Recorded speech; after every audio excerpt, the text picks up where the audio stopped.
امامت کا تعلق ذریت سے ہے. اگر امت میں سے ہو تو مجھے الحمد سے لے کر والناس تک کوئی بندہ کوئی ایک آیت دکھا دے کہ جس میں امامت امت میں سے آئے، اصحاب میں سے آئے، یا مطلقاً اولاد انبیاء میں سے آئے. اولاد سرکار یعقوب علیہ السلام کے 12 بیٹے تھے، 11 بیٹے اولاد تھے، ذریت نہیں تھے. صرف ایک بیٹا تھا جو بیٹا بھی تھا، اولاد بھی تھا، ذریت بھی تھا. اس کے لیے ذریت ہونا شرط ہے. ضد کا تو علاج پھر ہوتا کوئی نہیں. میرے سامنے گرامی، لذا دیکھنا پڑے گا کہ کون ذریت ہے. اچھا، میرے آقا نے 5ویں مولا سے سوال کیا گیا، یہ اپنا رسول اللہ، یہ آپ کے نانا جان نے آپ کے دادا جان کو فتح مکہ کے موقع پر اپنے کندھوں پہ کھڑا کیا. یہ کیوں کیا تھا؟ تو بندہ بھی ہشام جیسا بندہ، ہشام بن سالم، ہشام بن حکم، یہ وہ شخصیات ہیں جو آل محمد کے مذہب کے مدافع ہیں. خود آئمہ ان کی ڈیوٹی لگاتے، جاؤ اللہ نے تمہیں منتخب کیا ہمارے مذہب کے دفاع کے لیے. ہشام سوال کر، مولا آپ کیا انہوں نے یہ نہیں سی پتا وہ یہ بت گرانے سمتے، اس لیے یہ تو جانتے تھے نا. لیکن ایک بات سوال کیا، یہ اپنا رسول اللہ کیا وجہ، آپ کی جد، آپ کے نانا جان نے آپ کے دادا علی کو اپنے کندھوں پہ اٹھایا تو کیوں اٹھایا؟ تو 3 جواب دیے، میں ایک دوں گا، ایک بتاؤں گا. 3 جواب دیے. فرمایا میرے نانا جان نے میرے دادا علی کو اپنے کندھوں پہ اٹھایا اس لیے کہ دنیا کو دکھانا چاہتے تھے، دنیا والوں دیکھ لو، شجر ہمیشہ نیچے ہوتا ہے، اس کا ثمر ہمیشہ اوپر ہوتا ہے.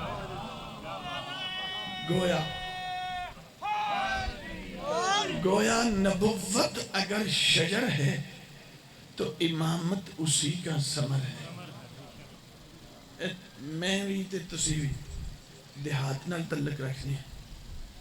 اس طرح کرو کہ سارے زیرک بندے کٹھے ہو جان، تے کٹھے ہو کے کچھ مولوی صاحبان کو بلا لیں، محدثین کو، حفاظ کو، کسی اچھی سی زمین کا ٹکڑا منتخب کریں، جو بیج آپ چاہیں لے آئیں، اس میں زمین میں بو دیں، اس کی گوڈی کریں، اس کو پانی دیں، اس کی نگہبانی کریں، اس سے پودا نکلے گا، تنا اور درخت بنے گا. جب پھل کی باری آئے نا تو ساری امت 2 ارب بنتی ہے، چلو انہاں میں کوئی 50 کروڑ جڑے شیعہ نے پیچھے کر لو تو 1.5 ارب بندہ کٹھا ہو جائے.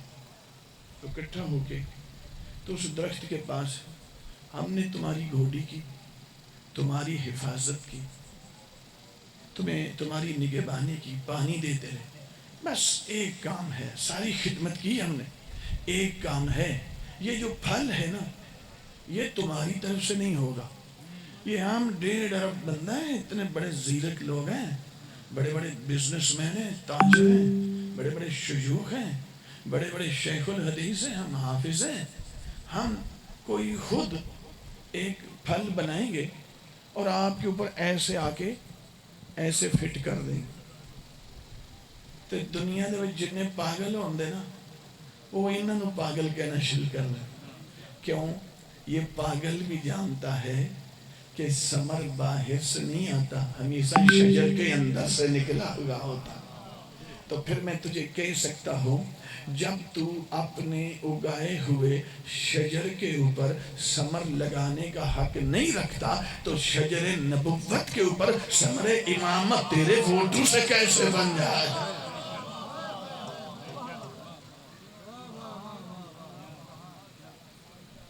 میرے سامعین، امامت وہ منصب الہی ہے جو بندوں کے بنانے سے نہیں بنتا. اگر بنتا ہوتا تو سرکار ابراہیم دعا مانگ کے نہ لیتے. کالا من ذریت ابراہیم تو بڑا تے کوئی رسول اللہ تو علاوہ تے محمد و آل محمد تو علاوہ کوئی نہیں نا. وہ دعا مانگ رہے ہیں، خدا سے مانگ رہے ہیں امامت کے لیے. پر یہ امامت جیسے مجھے دی ہے ویسے میری ذریت میں سے اسے رکھنا. خدا کے کہہ رہے ہیں دعا کر کے تے تو ابراہیم تو بڑا ہے، وہ تیرے ووٹ نال امام بننا شروع ہو جائے تو تیرے بنائے ہوئے انہوں اللہ امام اپنی حجت خدا دا درجہ دینا شروع کر دو. نہیں میرے سامنے، امام وہ نہیں ہوتا جس کو فقہ کے مسائل کی سمجھ نہ آئے. امام اسے کہتے ہیں جو نبیوں کا جوہر ہو، جو نبیوں کا وارث ہو. امامت اسے کہتے ہیں. میرے بزرگ و دوست و عزیزوں، یہاں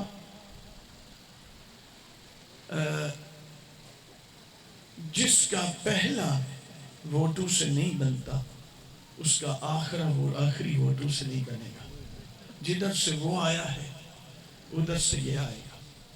امامت کا تعلق لوگوں کے ووٹ سے نہیں ہے. ہاں بیعت کہاں پہ؟ بیعت جو ہوتی ہے یہ کہاں پہ ایگزسٹ کرتی ہے؟ میں ڈردیاں میں مجلس پڑھی ہے. اچھا، ایک امامت استفائیہ ہے، ایک امامت تنفیذیہ. یہ قسمیں نہیں بتا رہا، مراحل بتا رہا ہوں. امامت استفائیہ امامت کا پہلا مرحلہ ہے. امامت تنفیذیہ امامت کا آخری مرحلہ ہے. امامت استفائیہ پر آنے کے لیے 9 شرطیں درکار ہیں. امامت تنفیذیہ پر آنے کے لیے وہ والی 9 بھی چاہیے، 2 اور بھی چاہیے، 11 شرطیں درکار. تو جنہیں چیک بھی نہ ہوئے. امامت استفائیہ پر آنے کے لیے ذریت ہونا شرط ہے، 9 میں سے ایک شرط ہے. ظاہر ہے استفائیت تنفیذیت یہ ہے کیا؟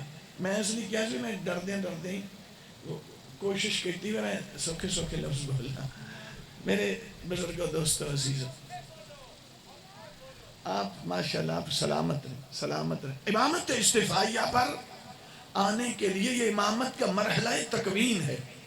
امامت تنفیذیہ امامت کا مرحلہ اعتبار ہے. بہت ساری آیات اور حدیث امامت استفائیہ کو نازل ہوتی ہیں. بہت ساری آیات اور احادیث امامت تنفیذیہ کا ذکر کرتے ہیں. ڈیفائن کرنا پڑے گا، ایسے بولتا جاؤں گا. کوئی مثلا میرا ٹائم چکے بالکل مکمل وجہ ہے، مجھے بھی آگے کی مجلس پہ پہنچنا ہے، اس لیے معافی چاہتا ہوں. ایک جملہ بس سن لے مصاحب کا. اللہ آپ کی عبادت کو قبول فرمائے. سیدہ آپ کے راضی ہو. اللہ رام نے جانب سے تو امامت کے جو پہلے مرحلہ نا امامت استفائیہ، اس میں امام اور اللہ کا تعلق ہے، امام اور بندے کا تعلق نہیں ہے. یہاں بیعت جو ہوتی ہے نا وہ اس مرحلے میں اس کا تعلق نہیں ہے. جعل امامت استفائیت کی منزل پہ ہوتی ہے. اور کہاں کس کو خدا جعل کرے گا؟ جس کے اندر 9 شرطیں ہوں گی. ان میں ایک شرط طہارت ہے، ایک شرط نبیوں کی ذریت ہے.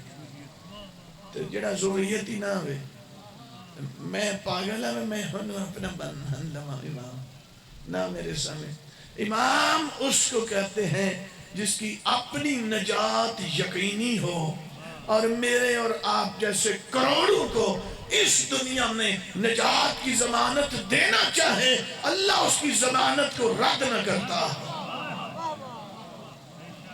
چلو دنیا میں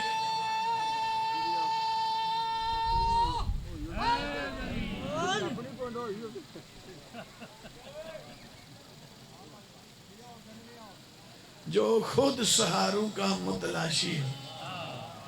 آپ کا لفظ تو میں وہ غیر پارلیمانی لفظ ہے، اس کو تو نہیں کہوں گا. جو خود سہاروں کا متلاشی ہو. شیعہ منطقی نے پہنچ جاندے نے من لگتا تو پہنچے کوئی نہیں. جو خود کسی کو کہہ رہا ہو جا کبھی لکھوا کر لے. نہ میرے سامنے امامت کے لیے شرط ہے کہ وہ صرف امامت کی طرف بلائے نا، نجات کا ضامن بھی بنے۔ اگر بلائے صحیح اور ضامن نجات نہ بنے تو غاصب ہے، امام نہیں ہے۔ اس کے لیے توجہ ہے میرے سامنے۔ لہذا امام کے لیے امام حق ہوتا ہی وہ ہے، پہچان سمجھ آ جائے گی کہ یہ بندہ بلا تو رہا ہے کہ مجھے تسلیم کرے، یہ نجات کا بھی ضامن ہے یا نہیں ہے۔ تو نجات کا ضامن وہ نہیں ہوتا جو خود محتاج نجات ہو، نجات کا ضامن وہ ہوتا ہے جو جنت کا وارث ہو۔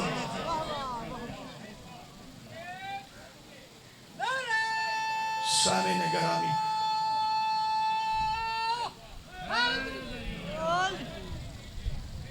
آپ سلامت رہیں۔ رل گئی اولاد زہرا، 11 محرم سے قافلہ چلا تھا، 53 سواریاں تھیں، سوار زیادہ تھے، یعنی سواریاں مستورات کی سطح کے بچے بھی تھے، اور ہر اونٹ بے پلان تھا۔ عزاداران جناب سیدہ 53 سواریاں جب 11 محرم کو کربلا سے قافلہ چلا، جب شام سے واپس آنے لگا تو صرف 12 افراد بچے تھے، صرف 12۔ غربت دیکھیں، اس خاندان کی مظلومیت دیکھیں۔ علی مولا کی کربلا سے 3 بیٹیاں نہیں، 14 بیٹیوں کو قیدی بنایا گیا۔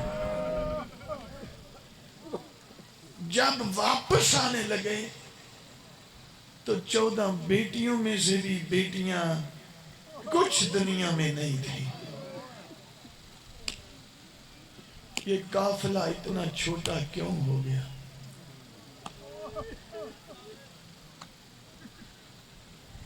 شام کے بازار میں جب یہ قافلہ، مولوی آج کا ناصبی ملا وہ کہتا ہے کہ ابھی آپ نے دیکھا ہوگا کہ یزید پر لعنت کرنے کی وجہ سے FIR کٹ گئی،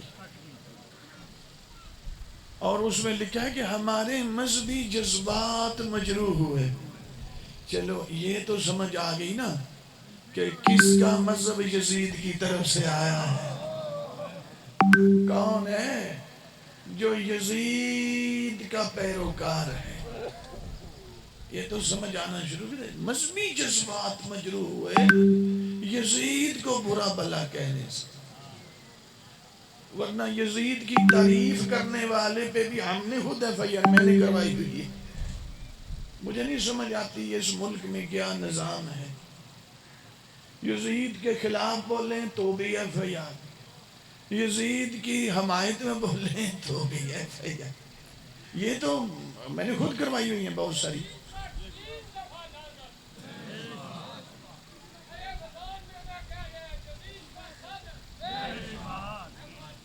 یہ ہر حلالی کا یہی نعرہ ہے، ہر حلال زادے کا یہی نعرہ ہے۔